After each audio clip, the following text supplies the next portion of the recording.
Like, no, you can't come in. Yeah. Like outside the Warhammer sign shop. over Yeah, and be like, yeah. the end is down nigh. down with this sort of thing. Yeah. It's like that. It's like that the movie that just came out, Civil War. Oh It's yeah, like, yeah. You're a custody player. What kind of custody player? Yeah. What kind of 40k fan are you? Yeah. Anything like that. Everyone loves good head. Oh, settle down there, Dad. Sorry. But yeah, more head, extra heads, long heads, all the stuff. Sorry, you're distracted. Oh, sorry, mate. Yeah.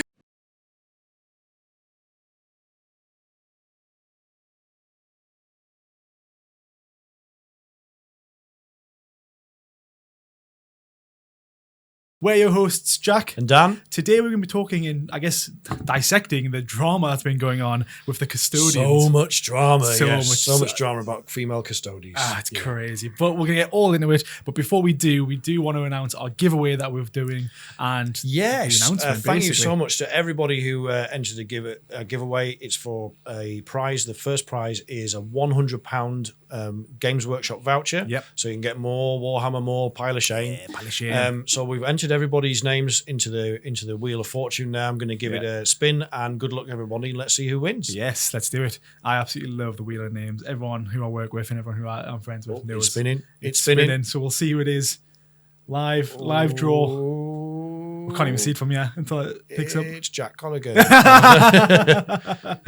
There we go. Spin it around. What have we got, Dan?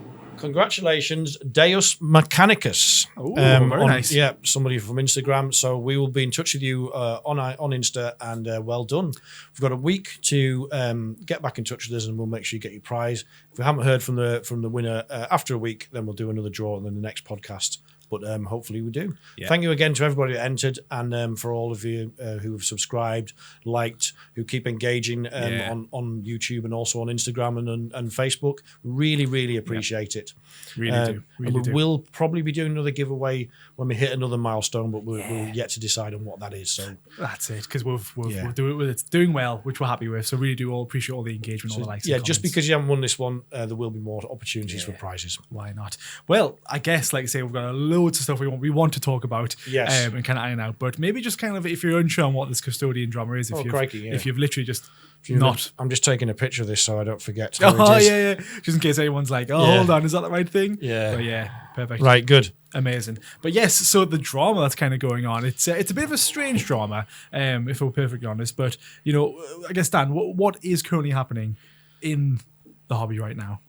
So yeah, there's fundamentally the issue is that the new Custodes Codex has come out. Yes, and you would think that the drama would be that the Custodes Codex isn't very good, but no. Well, there's a little bit of drama about that. Yeah, a tiny bit. But the real drama is that there is a 2-page story in there which very clearly identifies a custodian as female, which is the first. Everyone's shaking in their bones right now. Well, it's caused absolute female in the Games Workshop of law. I know. Well, I mean, yes and no. So, there's a couple of issues here. So there's a cool story in there. It's about the Blood Games, about how which is how the Custodes test the Emperor's defenses. So they kind of LARP as the baddies, if you like, and try and break in and kill the Emperor, which is a fantastic. I love it. It's a nice little little sub story. And this particular custodian is called Kaladice Tarovalia Kesh.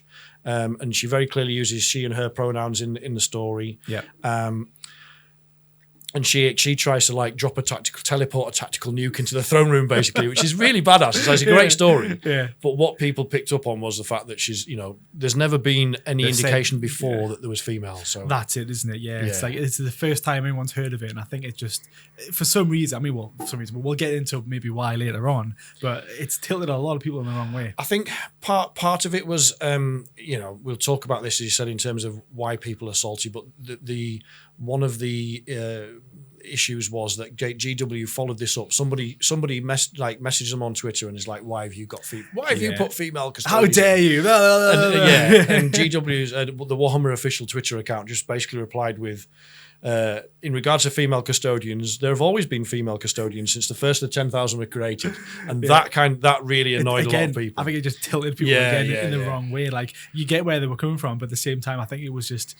Again, we'll get into it later, but personally, I just think that aspect of it there was handled a bit a bit rash, a bit sillily. Like there's just and I think let's get into it as to why there's been so much salt or so much hate towards this change. Yeah, and you've got a couple of good points that you wanted to raise here, haven't you? Yeah. So what was it? Were they justified kind of thing? Is it? No, here we're just on this bit here. Why is there so much? I am so lost.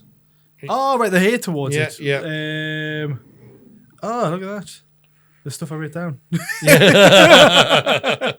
It was just like I was trying to remember what it was for a second. I was like, hold on. I was like, have I written this or anything down for this? I hope so. Yeah, I hope so. I read it. It's going to be a short podcast. Podcast over. Yeah. But yeah, no. I mean, obviously with the latest, personally, again, the latest codex, I think there's a lot of things that they've not done wrong, but I just think have kind of tilted a lot of people in the wrong way to get to where we are now. Yeah. I think one of them was the Custodes codex itself was a bit naff. Yeah, it's they've compared to the index, it's a bit of a nerf and an obvious one. Like sometimes whenever a new codex comes out, there are some people that go, "This is trash." As soon as you see any kind of like excerpts from it or leaks or whatever. Yeah. More often than not, it's actually not as bad as the initial reaction. But this one isn't. I mean, it will come out with the more games that play, but it doesn't look great. Yeah. So that was definitely the first issue. Absolutely. Yeah, I think that was just like everyone, because I think everyone kind of get away with that because it's like, oh, we can change that, it can get better and such. But we've seen it already that if GW's already announced that it's working on new rules for AdMech because it got the codex so wrong. Yeah. Which is so we know that they are prepared to make those changes, which is good. Yeah. So your codex being bad, nobody. I mean, it's not an excuse for making a bad codex. No, right? Yeah. But at least you know, as you said, you're not stuck with it for 3 years. They will address it. They will, and I think just to add to that as well, it's kind of like at the same time the Orcs one came out and the Custodes one. Yeah. And the Orcs one was just like amazing. It was. I think you briefly mentioned it. It's almost as if it's written by two different people. There must be two teams there. There absolutely must be, and one because they keep these codexes come out in pairs. And one of them is usually much better than the other. Yeah. So it's a toss. Everyone's praying to get the good team. One. When their codex comes out. Yeah, I know. Yes, so there's that one. I mean, the next part is kind of like it just seems a bit strange because I feel like again, this is kind of what I found online, kind of my own personal views. But like, why was it such an off the cuff kind of announcement? Yeah. Are they trying to make it very subtle, be like, oh no, it's always been the case, like it's you guys are the ones who've just simply missed it? Or is it because like I mean, look at the Necrons one. You made a very good example of it the other week, where like when the Necrons got a massive revamp. Yeah, 5th edition, in their lore. Now, obviously, this Custodes isn't a big revamp, but the Necron one got a massive revamp. There was new models, there was new lore, there was new artwork, there was new books. So like it all came in a massive, neat package to allow everyone to kind of absorb it and be like, oh, okay, I used to love the mindless Necrons who were just there to kill XYZ. Yeah. But now it's like, oh, tell you what, they've got this new lore, or this lore suits what the new lore they've produced was like it really put a lot of Necron players. It upset a lot of Necron players when this happened because it was a complete 180. Yeah. So up to 4th edition, Necrons were mindless slaves to the Catan. They were like sort of like Terminator robots, really, I guess. Yeah. And then at 5th edition, the lore was completely rewritten, rewritten, and they went, actually, the Necrons have defeated and enslaved the Catan. Yes. And gave us a whole new backstory. Fleshed out a lot of things out there. Yes. So and as you said, there was some new models and stuff like that as well. Whereas this one felt a bit jarring because it just kind of it did kind of come out of nowhere. Yeah, it was just like this. Oh, they've always been, and I think there's two parts to this. They put it in the book, so it was like, right, there's a female custodian, yada yada. And everyone's like, well, hold on, like. You look at all the models that's out there. It's like, well, there's never a female model out there. Then you look at the artwork. There's never been very much artwork out there. That's I mean, all of the Custodes have not been a playable faction until 7th edition. So this isn't like there's been a decades of lore or whatever. And model wise, I'm guessing unless like there's no female heads for Custodians for sure. Yeah. So, it's not the same as the retcon of Necrons, where Necrons have been in since 2nd edition, I think, and then they just got completely overhauled, massive revamp. But some GW does this a lot.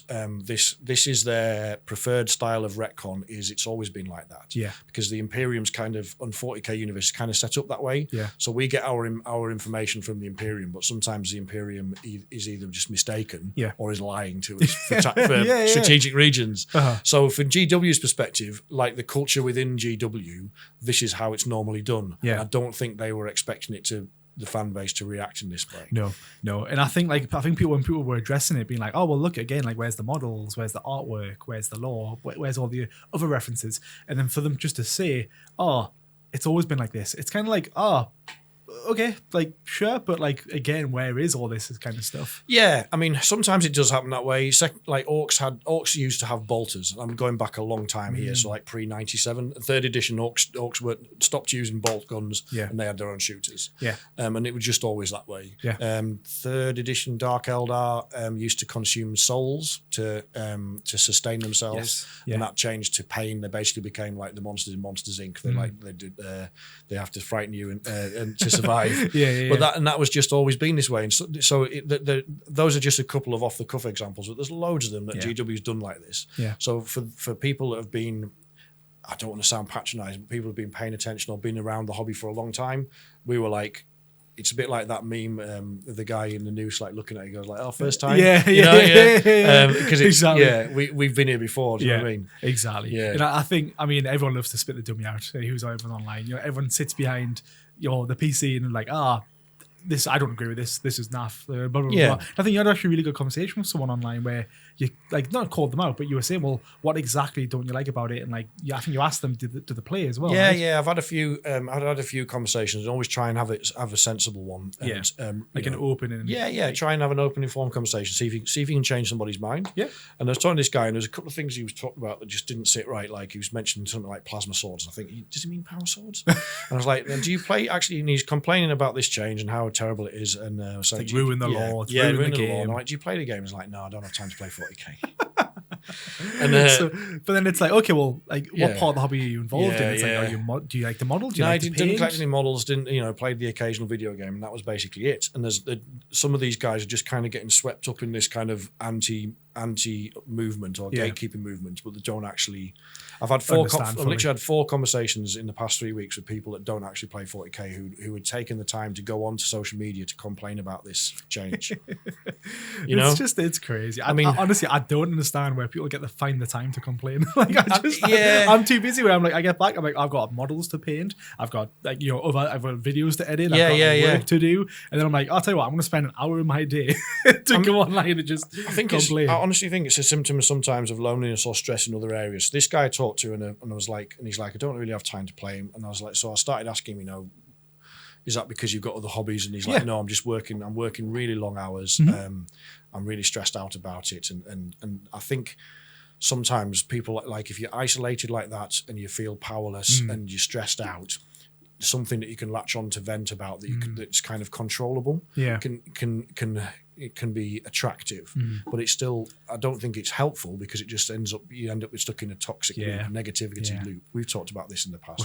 We definitely have. Yeah, I think just getting in that mindset again, that mindset of negativity. It's like people, because you're not just alone, or people who are doing the same thing. So you feel like inclusive in it as well. So you're like, oh right, well everyone's doing it, so let's just get involved and let's feel a bit more, involved. Which isn't great, because everyone shouldn't be doing it, but you can kind of see the why. I mean, they talked about the fan base being divided over this, and I don't think it's just 2 sections. I think roughly, this is my opinion, is that we fall into about 4 sort of demographics, if you like. Yes. So there's those that were actively want more female representation and delight with the change. Mm-hmm. There's a large bunch that just don't care either way and just want to roll dice or just want to paint their minis or whatever. Yeah. Then there's a middle group, which you were alluding to before, which they don't mind law changes, but they want them done in a way that's less jarring and with a bit more thought and care attached to it. I would say I sit there. I just I love new law being added to the hobby, so I'm not against the law being added. I just want it done in a good way. You see some of the Eldar law that gets revealed later on, and you're like, the Harlequins jump into the custodian palace, and everyone's booting off, being like, well, hold on, they can't get in there. Like, and it's like everyone's kicking off about that. But then it's just, I think it's another one of those. Yeah. But then you've got the last kind of demographic. Yeah, the last one is the one where a lot of the negativity is coming from, which is your extremists and your gatekeepers, really. And we'll get into we need to talk a little bit about gatekeeping and try and do it in a fair and informed way. I think that's right. Yeah, because I think like out of all them, I think you're spot on. I think there is those 4 categories out there, and I just think the 4th one is just shouting the most. They are definitely the loudest, but also feel for the people in that category that want more attention and care to the law, because they're getting shouted down by the other side. Like if you complain on social media and say, well, I don't mind more female representation, but this law change was bad writing. Yeah. Then you're like, you're a misogynist. Yeah. And you can't, people can't jump down people's throats like that, because there is a valid, it is a valid argument. Exactly. Yeah. Mm-hmm. Yeah. And whether or not you wanted more changes to the law, if a change to the law happens, it should be handled in a good way. Yeah, and I think like I think people forget as well. Everyone's entitled to their own opinion. Yeah, of course. Right or wrong, good or bad, everyone's allowed to think what they're allowed to think. So when people project or like say what they want to say, they do it in 2 ways. The wrong way or the right way, basically. Yeah. And this is where we see a lot, especially in hobbies, that's just done a lot very badly. Everyone who projects what they're thinking always do it in a negative way. We're getting to this toxic death loop where you've got one side calling, like the gatekeepers calling other people that they don't like tourists, like you're not a true fan. That's it. And again, without getting like too like pseudo, but in debate terms, that's what we call logical fallacy.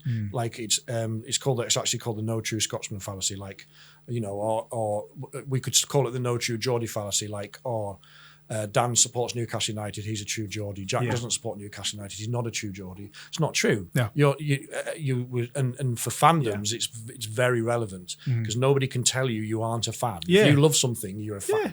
Like, so somebody who's a gatekeeper is a fan.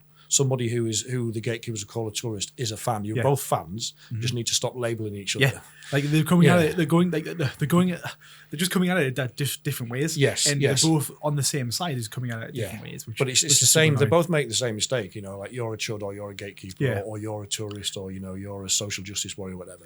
It's just because the way language works in that way is particularly on social media like that, is it's used to largely to kind of objectify or dehumanize somebody. So if I can label you as being an other to me, it then justifies me being not very nice to you. Yes, that's a very good point. Actually, I didn't think of it like that. But you're right, because people do just like slap on a word and then psychologically, and then everyone kind of likes or like subscribe or whatever, and then just kind of jumps on the boat, and then everyone's like, yeah, I'm right because they're agreeing with me, and then they say it again. It's like you're using the word wrong. Stop. You're being lost, basically. It's like that. It's like that the movie that just came out, Civil War. Oh you're a Custode player. What kind of Custode player? What kind of 40k fan are you? Yeah. I love that movie. Yeah. But like I say, there's lots to talk about. But I mean, this change itself, is it justified? The change? I mean, as you said, this is very subjective. So, like, we can only give our opinions and then the evident, our reasoning why. Yeah. But do you want to kick us off on that, Ryan? Certainly can. I mean, like, for me, it's like yes and no. Again, I'm in that middle ground of like, well, I enjoy the change. I like the change. I love new law. And if we gatekeep the law being added, then at this stage, we're then going to stop additional law being added to other areas. So it's like, we need to find the right balance. So I am that's a good point. I am a yes no on it, because again, it's how they've done it is what really, I guess, irks me about it. It's just like the law being added, thumbs up. Female custodians, thumbs up. Doesn't matter, doesn't bother me at all. Am I a Custode fan? I do like them. I like the law behind them, and I like how they're unique in their own right compared to Grey Knights and sort of Space Marines. Yes. I think it's lovely to add more to it. And at the end of the day, if you look at their range of models, they need more law to flush out what they can and can't do. So thumbs up across the board for me on that part. I just think how they've handled it, especially with the hardcore fans that are out there, because Games Workshop's been out there for a very long time now. Yes, and they're gonna have those hardcore fans who need to be satisfied, need to be happy. Happy. It's like yes, but again, no. It's like it's not your right to stop people from having this extra law. Yeah, I know what you're saying, and I think the main difference here is I'm fully on board with better representation to bring more women into the hobby. I mean, fundamentally 40k is a dystopia and there are no good guys really. Yeah. But that doesn't mean that people shouldn't feel represented by the minis on the table. If they, Yeah. you know, if you want to be, if you want to be Custodes and can go and obliterate a planet, and you want women and you want to play a woman, why not? Yeah, why not? Yeah. I mean, researchers have shown on video games, repeatedly shown that women prefer to play as women in video games, and there's no reason why that wouldn't apply to tabletop gaming. No. So if that kind of opens up the hobby and brings more women in, or makes them feel more comfortable, then I'm fine with that. Yeah. And I've in terms of the Sisters of Silence, there's been some arguments to say, well, why didn't they just flesh them out or whatever? But they're a very difficult faction or sub-faction to flesh out because they don't speak. So in That's terms, true. I was thinking that. I was like, giving them some that's cool lore is like, I would love to see somebody have a proper go at it. Like they're obviously they have, there's quite hard. There is some they do feature in some of the Horus Heresy stuff, but it would be very hard to have them as like one of them as a main protagonist or something. Yeah. They're almost kind of like, again, I think the book that we read with Araman and like Thousand Sons, great book. It was a very good book, but again, it was like Custodians, Trajan Valoran, I think, was there as well. Really good lore about them and that, and then they just kind of briefly mentioned Sisters of Silences there as well. And it was kind of like, oh, who are these people? Because they're stopping all this psychic energy going on, and it was kind of like, oh, what's going on? But then they don't speak, so you can't get anything more from it. It's like, okay, they're there. It would be from a writing perspective, I could see why it would be a challenge, and it doesn't diminish Sisters of Silence in any way by having female custodians. They're still special. It doesn't change what they can do and their unique place within 40k. So in that respect, I think I'm all right. And partly because as we talked about before, I'm just more. I think I'm just more used to it. I'm trying. I can fully see why people were a little bit like sideswipe almost in a way. It was. I think they just. I think the fact that it was done on social media is new. But I don't have a problem with that too much in terms of it being. It's an official channel for Warhammer, so I suppose, but we'll see how it goes. Really, really, I mean, it depends on what they do with it now. Like I was just saying, is it recoverable? Because again, like we're talking about how like they shouldn't do it this way, they maybe should have done that way. Where's the models? Where's the extra lore? Where's the fan art? Could they do that and then gain people back? Because that's it. 'Cause, I mean, people like, well, we should have had a better explanation for this, but I don't actually mind that they've always, like I said, they've always been there is a very common retcon in 40k. What I would want, though, is them to do some more with it. So that story with Kesh playing the Blood Games and nearly nuking the Emperor was brilliant. It's funny, isn't it? It's a great story. And if they're going to give us more lore like that, like if there's going to be some books with a female custodian protagonist or whatever, then that will kind of help to flesh it out. It's just as you pointed out that this one sticks out like a sore thumb because under normal circumstances, why did GW make a retcon like this? And it's usually to shift more plastic. But there isn't any plastic. No, it's like it's like, oh, what's the agenda kind of thing. At some point. But like, what is the agenda? Is it, like, do they want to sell more models? Because then, I mean, that would have been a very good opportunity to do so, or at least get the little packs that they do where it's like different head variants, or I guess different chest variants they can do in a way. So it's like, well, what is it for? And maybe we could get onto it later, but maybe it's the TV show coming out. Could be. It could be. It would. I mean, the TV show's not going to be out for a while, but maybe with the Codex was coming out now, and if it was something they'd agreed for the TV show, then it would have to have to fall in this Codex, wouldn't it? But it's an interesting one, and I think, but it definitely does.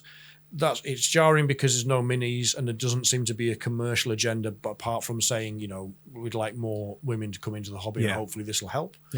And also that, it does feel a little like GW picking a side. So the White Dwarf that came out just before this featured, obviously we talked about people that identify as gatekeepers. There's an artist called Cerberus, French artist, who paints beautiful Space Marines, but paints them in like trans flag colours. Oh, right, cool. And they were featured in White Dwarf pick an army of the week, whatever. They featured Cerberus's trans Marines, and they were called the Gate Crushers. And it's not difficult. It's not a subtle message. You know what I mean? It's not difficult to see that GW has chosen a side. And I think maybe female Custodes is part of that as well, for them to say we want to be a welcoming and inclusive hobby, and if you don't like that, then maybe you're the people that should actually take a step back. And I think that's fair. To be fair, I think that it's fair to a degree. And again, it's all about doing it right. That showing the artwork in the White Dwarf, sounds fine to me. Yeah, you know, kind of thing. The thing is, I find the name quite funny. So it's just like, okay, cool, yeah, it's on point. The guy didn't like hide it or anything like that. No. It's clearly what it's intention for. So yeah, sure, sounds good. But yeah, I think just done right needs to be done. Yeah. What about kind of in terms of should fans be allowed to gatekeep the law? Yeah, I mean... Oh, is that a yes from you, is it? No. Almost got him. Yeah. Almost got him. It's a... All of this is a very sensitive subject, and because... Yes. And as you know, I can only give what my opinion is, but in this instance, there isn't really a lot of law to change. Yeah. So we did, like, this is the reason why this video is kind of coming out a few weeks after this all erupted in the first place. I mean, bloody hell, people are still talking about it all the time. That's but true.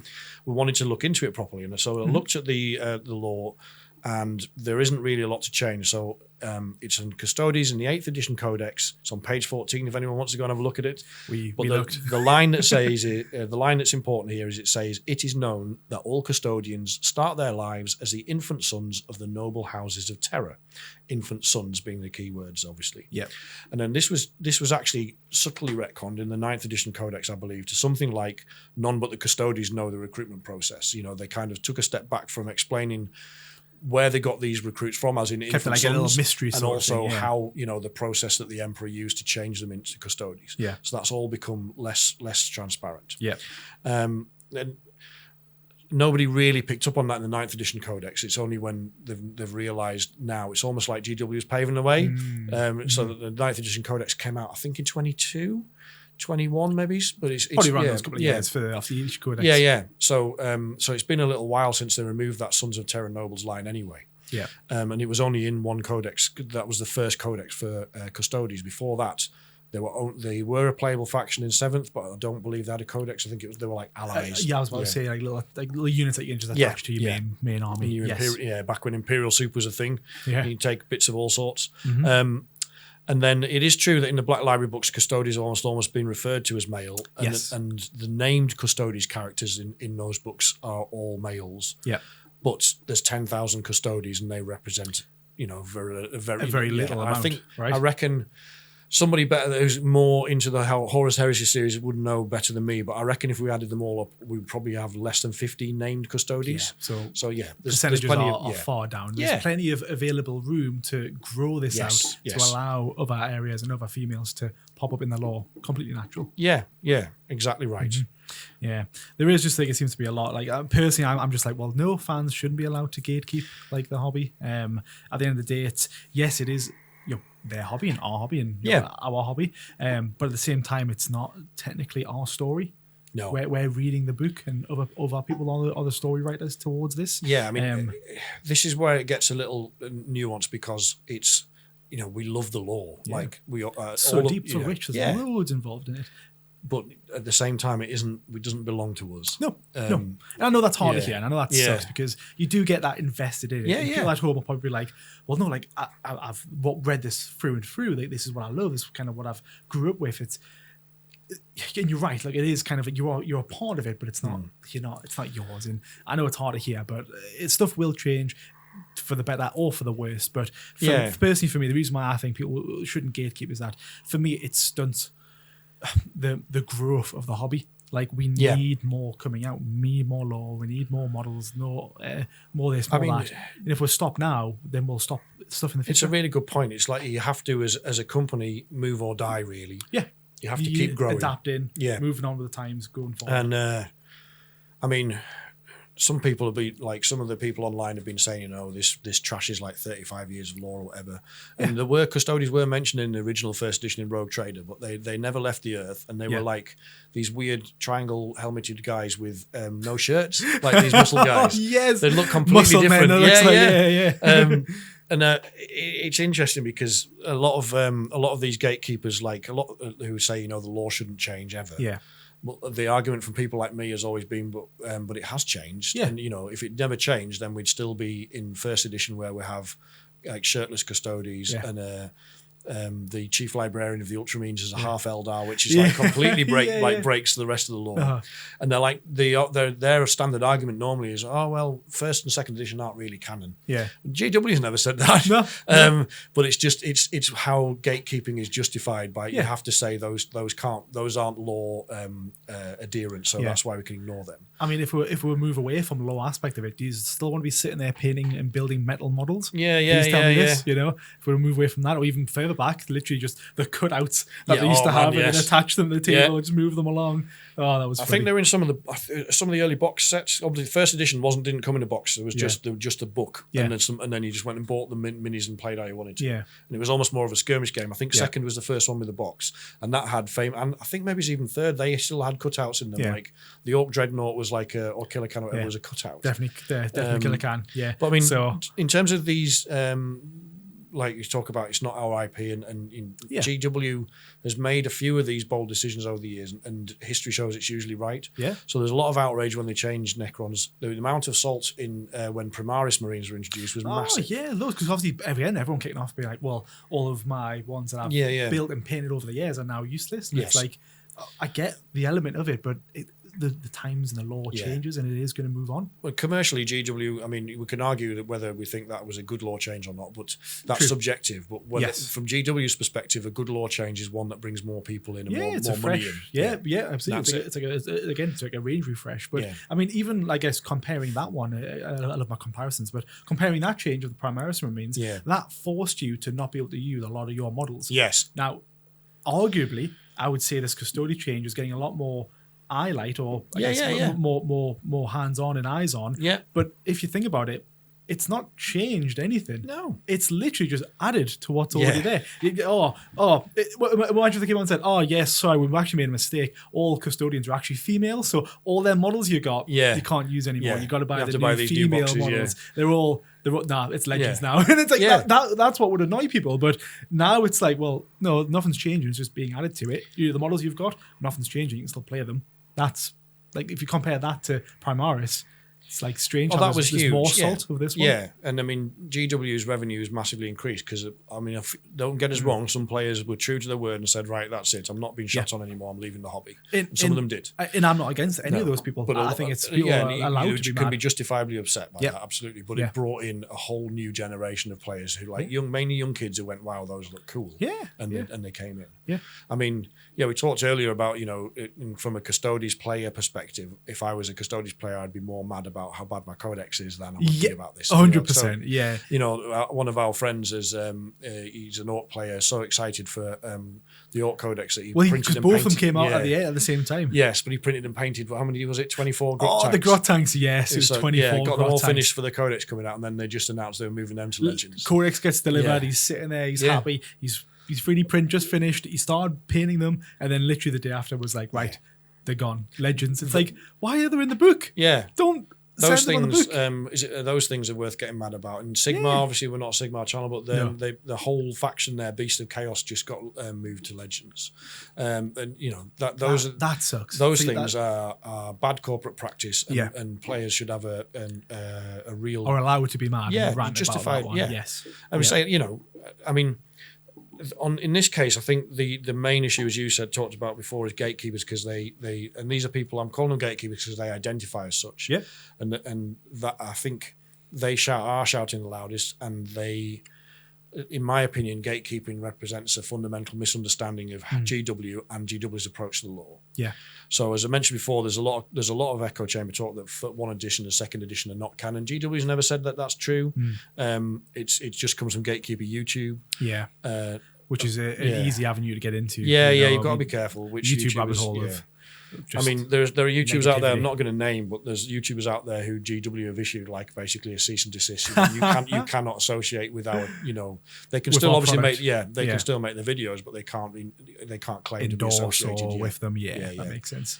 And I mean, beyond that, and one of the discussions I've had a lot with over the years with people online about gatekeeping is that in 40k, lore is not canon, and it actually never has been. They set it up to be this kind of fog of war, if you like, Right. or unreliable narrator is the term we use in like literary circles, because that would enable them to make these retcons without in theory, without a lot of kickback from the fan base. Sure.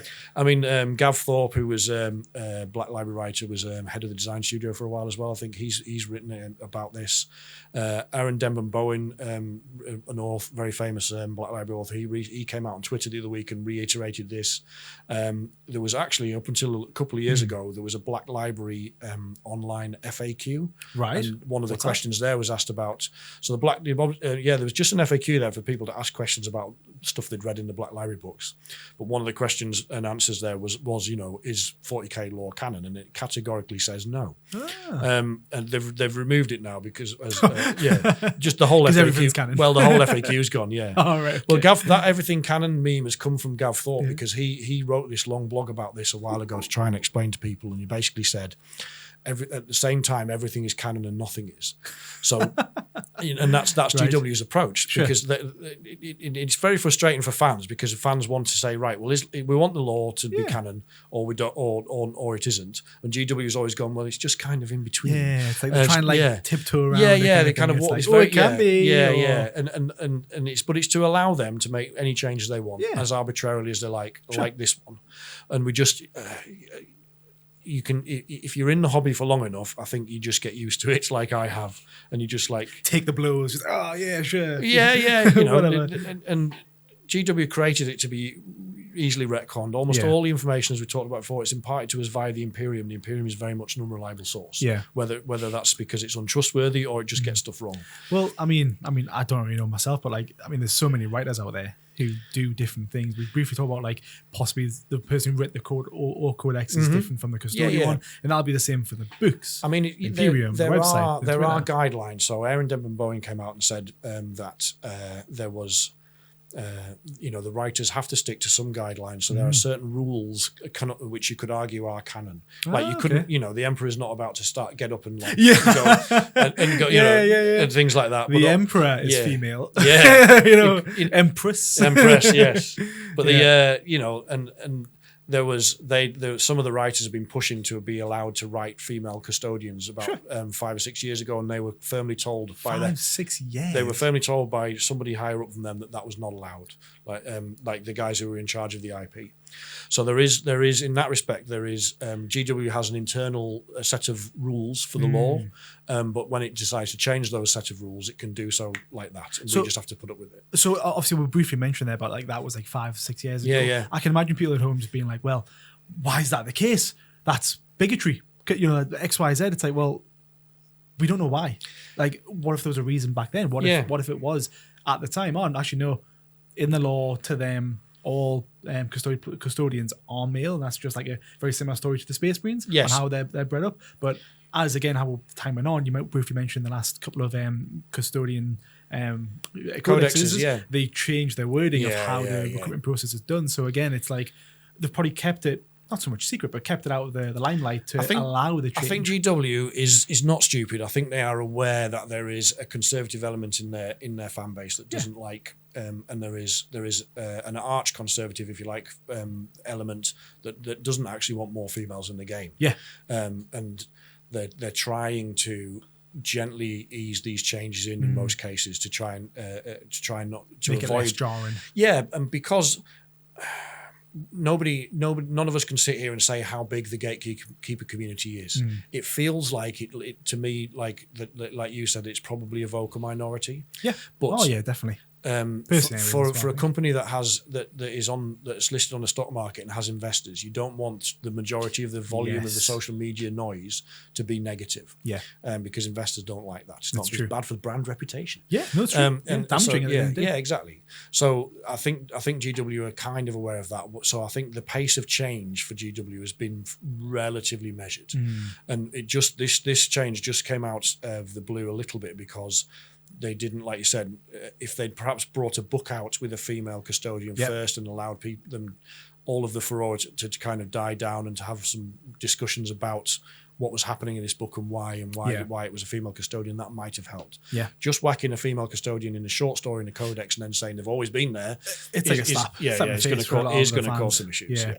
No, I think you're right. But I mean, speaking about maybe what they should have done or how they should have done differently, I think, to me, it's like, well, I would have preferred a better rollout of it all. It would have been nice to see, additional things that we briefly mentioned before. Models. I want a new model, or at least head variants or heads. anything like that. Yeah. Anything like that. Everyone loves good head. Oh, settle down there, Dad. Sorry. But more head, extra heads, long heads, all the stuff. Sorry. You're distracted. Oh, sorry, mate. Yeah.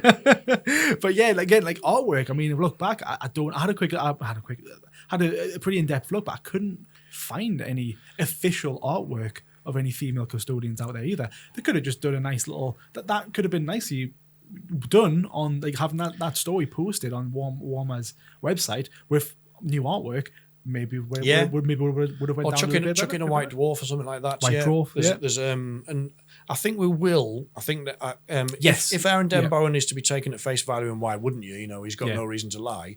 But if there are a bunch of writers that have been very keen for this to happen and have been waiting for it, yes, then you'd like to think that they've already got some ideas half or fully formed, and they're like right now the gates are open. We can write. No pun intended to gatekeepers, but the gates are open. We can write about this now, and it'll kind of let them loose a little bit. Yes. So I'm hoping that will grow relatively quickly. Definitely. And like I say, we've mentioned it before, but I think it is recoverable. I think if they get some more lore out there with more female custodians, maybe again models in the future, artwork, I think they can save it or settle the fire down a bit more. But it's just definitely should be done differently next time. I think I do think maybe it's a little bit of a gentler introduction. Yeah. And I do think from, we've seen some of the gatekeeping community have said that they're done with the hobby and they're going to move on to other things or whatever. I don't think that's going to happen in a lot of cases. Yeah. But the reality is this is rumbling on at the moment because I think a lot of these, and it's mainly young men, but a lot of these young men who engage in gatekeeping, their personalities or online personas have become so wrapped up in that ideology that when something like this goes against them, you will have a meltdown because it's difficult to process, isn't it? And I think it's just like, I think you nailed it there about the processing side of things, because I think everyone just naturally assumed that females can't be a custodian because Space Marines, who are very integral to both parts, both of them are very intertwined with each other. You probably just assume that, there can't be any female custodians. Yeah, I mean the law categorically says that it can't be female custodians. But I mean Rick Priestley wrote that in like 1980. Was that female custodians? It can't be female Space Marines. Sorry, yeah. And Rick Priestley wrote that in like 1988 or something like that. But there's not been any law to say there can't be female custodians. It just said that they were always recruited from as sons of sons, and then changed it for birth and such. Which again, and it's I mean fundamentally the Space Marine process. Space Marines are picked as teens and young men basically. Whereas stupid processes. Custodians are picked as babies. Yeah. So they can be, and also at the end of the day, it's what does somebody call it? Space jazz magic. It's warp magic. This isn't necessarily completely science. It's that 40k hybrid of science and magic. So if you can magic somebody into a Custodes, you can magic an infant girl the same as an infant boy. Yeah. Makes all sense to me. But it was definitely to be done differently next time. Yes, it can be recoverable. Overall, that's my thoughts on that. Yeah, I fully agree. I mean, as I said, I'm an older head, and I'm fine. I'm kind of fine with what it's done because I'm calloused and used to it. It's not the first time that GW's retconned in such an abrupt manner. And in terms of them updating the law on Twitter, while I can see why people found that jarring, I don't actually mind. I mean, is that because you also kind of you live and breathe that? I suppose I'm online. I'm terminally online. Yes, but it's no. I think it's just that I think we live in a digital age, and I think being able to update things digitally or to confirm something digitally, I don't think we need to say, we don't need a massive tome that says this is now so. It's their IP. If they want to say that's how they update it. Do you reckon they needed to, because obviously, do you reckon they needed to explain the reason for the change? I think it was better than ignoring people. And then there's been a load of complaints that they've blocked a load of people that criticised them over this and complained. But I mean, I have no issue with Warhammer community social media team blocking negative people. Sure. But again, negative or constructive, because to me a constructive negative argument isn't negative in a way. Yeah, it's constructive. absolutely. In a way Yeah, we've talked about this their points before. across. There's a difference between constructive criticism and negative toxicity, isn't there? But there is. I think a lot of these people that have been blocked, is why you're doing this. It's pandering to ESG or to the social justice people or whatever. Sure. That GW has rightly gone, I'm just going to block you. Yeah, because you're just talking you crap. drank the Kool-Aid. You drank too much of the Kool-Aid there. We can't have a reasonable discussion. That's it. I think that when people make those comments, it's like, well, there's nothing for me to reply with because of how you've structured this negativity in the comments. There's nothing to come back with. Whatever I come back with will just be more ammo for you to jump on it and such. So getting rid of the comment flat out, just it's just easier. Moving that negativity out to one side, I can understand that. If somebody like we talked about, like you were certainly in that camp, and I've probably got one foot in it where I say, well, we're okay with this by a lot. In fact, it's great. Sure. But could you actually just do a better job of the writing next time? I just want more lore. I love it. I love the Necron revamp. Again, I love all of the Orc Codex coming out with all the extra little bits of lore inside there. I love it. It's all great stuff. I just want more of it. So I think I just see it as in, okay, well, if we gatekeep this, what more will Games Workshop overthink and then make just bland?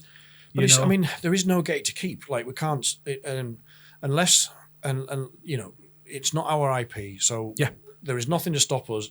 40K was designed as and still is a sandbox game. Yeah. Like, there is nothing. There's a whole community out there just play second edition 40K. Yeah. They love it. Yeah. There's nothing to stop this community saying, right, we're going to play one-page rules now, and we're going to 3D print our models, or we're going to play. We're just going to say 9th edition was the end for us, and we're just going to play 9th edition. Yeah. It doesn't. Anybody can play. The rules are still there. The books are still there. The first edition, like Rogue Trader, literally has rules in the back there that breaks down how they came up with the point system. Yeah. Like this is how to build your own characters and give them their own stat blocks and their own and the weapons, etc. It was that open. Yeah. It's meant to be played the way you want to play it. Yeah. So I don't see, but that's a long-winded way of me saying that. If you don't like the hobby as it is as a gatekeeper, you can go and play it how you want to. Yeah. But equally, you can't stop anybody. Like, how are you going to say to somebody they can't play this Don't game? read that book. Yeah. They mention something that's not unless good you're going to for the stand lore, outside Games Workshop and it's like, no, you can't come in. Like outside the Warhammer sign shop. over and be like, the end is nigh. Down with this sort of thing. Yeah. So you can't stop people. And in that respect, and I've come across this from a personal perspective. Gatekeeping to me feels a lot like an excuse to be nasty to people online. Like, I've had lore discussions with people about why the lore isn't canon, and these are the people that have said that the lore isn't canon. And at the end of that conversation, this guy has wished death upon me and my children. And you're like, jeez, wow, man. Okay, mate. That's, so it wasn't, it's not about what GW does with the law. Yeah. You just want it to be right on and if somebody you wanted points those out online that, likes kind of thing. And if somebody points out that there's another perspective to this, you will actually wish death on them. I think people just again get this tunnel vision of I'm right, everyone else is wrong. Get out of my tunnel, yada yada. But, and it's as much as have a conversation. None of us like being wrong in real life or online, but you can't. But if you get to a point where you realise that maybe your argument isn't as valid as you thought, don't go and wish death on somebody else. If you're at that point in your life, then you need to have a word with yourself. You know what I mean? 100%. And I've seen a lot of the gatekeeping community is quite transphobic, and I've seen an awful lot, particularly on Twitter, of people gatekeepers engaging with trans people and essentially telling them to kill themselves. It's so bad, isn't it? And that's all of that behaviour is. That is just, it's beyond toxic. Yeah. And you need to have a word with yourself if you're involved in that kind of activity online or in real life. It's wrong.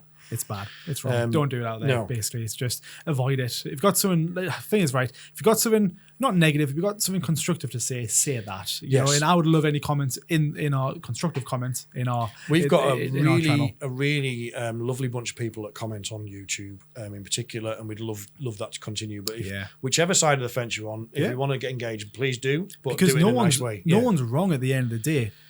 Unless you're there are certain behaviours, certain extreme behaviours like that are wrong. We can categorically say that. In terms of how you view the hobby or where you want the law to go, you're exactly right. There is no right or wrong way. Yeah, definitely. That's kind of how I would kind of say going forward, just be constructive. But in terms of again, we briefly mentioned it before about the TV show. Like, have they done this for the TV show? Do you reckon this has upset our big dog Henry? I mean, first off, is I fully buy. There's been an awful lot of conspiracy theories about this, and one of which, most popular one on Reddit, was really plausible about what was going on at Games Workshop, and then the last line finished with "Trust me, my dad works at Nintendo," which is I find absolutely hilarious. The reason why I love that for is because you've bought into everything he's saying, and you're reading it, you're like, "This is great. That makes sense. Perfect." And you read that one line, and you're like, I've just been done by a 14-year-old kid. It's like that meme, had us in the first half. Not going to lie, and I was like, had us all the way to the end. There, and I was like, no, goddamn, can't believe it. But the one theory or conspiracy, some people might say it's conspiracy theory, but the one reason I think that the one theory I do think might have legs is this idea that this change might have been done for the TV show. Sure. And it's for the reasons that you raised before, is that normally GW only does these things for commercial reasons. Yes, correct. There's no upside to GW, knowing that there is an element of the fan base that would hate this. There is no upside to GW announcing this for no good reason. No. So what is the potential good reasons? Number one is as we said, is perhaps it's just to try and make the hobby more welcoming. Yep. But that might be it.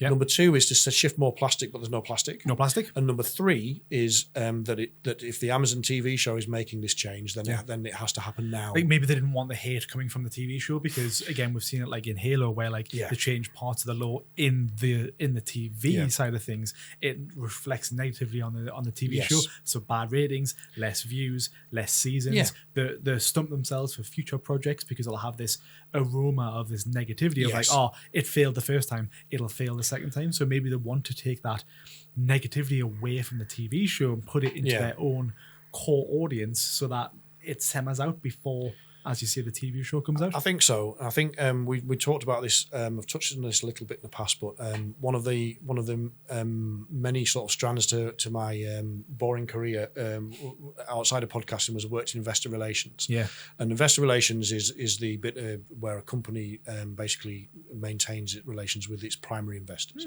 That might be like little shareholder, like Grandad that's got 5 shares in GW, but mainly it's dealing with the big shareholders. He's rich now, your BlackRocks. He would be, wouldn't he? Yes. And there's lots of gossip that comes out of this, what we call the city, like the financial district. And one of the rumours that I believe in, which I heard, was that GW normally, when it licenses its IP, it says you can, if you want to make a video game, you can make a video game. Sure. Don't change any of the law. You're not allowed to do that. Sure. It's written into the contract. And one of the reasons why GW's share price went down after its last set of financial results was because in the discussions with investors around those results, investors have said, what's happening with the TV show? Fair. And GW had said, well, we're stalled at the moment because we've said, as we always do, you can't change the IP. Yes. And Amazon has said, we want to change the IP. And what the investors came back with and said, stop it. Just give Amazon what they want, because the TV show has the potential to so massively increase sales. So the investors just went, stop being ridiculous about this. Yeah. Just give Amazon what they want. Yeah. And that is why I think, knowing that fact, you can then follow the breadcrumbs to say, right, so what changes might they want to make? Is female Custodes a plausible one? Yeah. And it is. Exactly. And again, it's that aspect that we briefly mentioned on the last podcast about it's an adaptation kind of thing. So things will need to change in order to fit the scene and what we're viewing. How you make a TV show or a movie is very different to writing a book. So there will be some changes. But one of the things that Amazon is quite big on, and because it brings in wider audience, is strong female representation. Sure. Amongst others, they like to have ethnic minorities represented, etc. as well. Which is these are all good. There are hard-nosed commercial reasons for all these things, because if people see themselves represented, they're more likely to watch it. Sure. So that said. What are the options for female representation in the 40k universe? And they're actually quite limited if you think about factions. Faction-wise, human factions. Human factions, limited. Because I think that's where you're probably going to have to start with, rather than start introducing Tau or Dark Eldar or something. As much as I would like to see. I mean, obviously there is the everyday guards. You've got the everyday guards, yes. So they could do commissars, that. Great commissars out there. So commissars and inquisitors.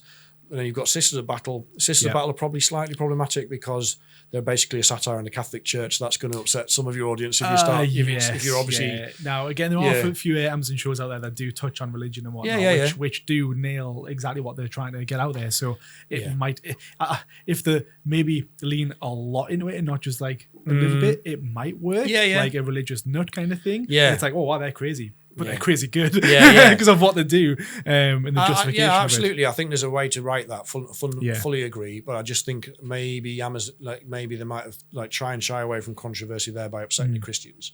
So in that case, that no one's going to, even GW would not allow them to make female Space Marines, I don't think. So a female custodian feels like a compromise there. And it does feel like a plausible explanation. But we'll only know when the TV show comes out. It's true. But it does, given GW normally does things to shift more plastic and there's no plastic, this is the most likely explanation, I think, at the moment.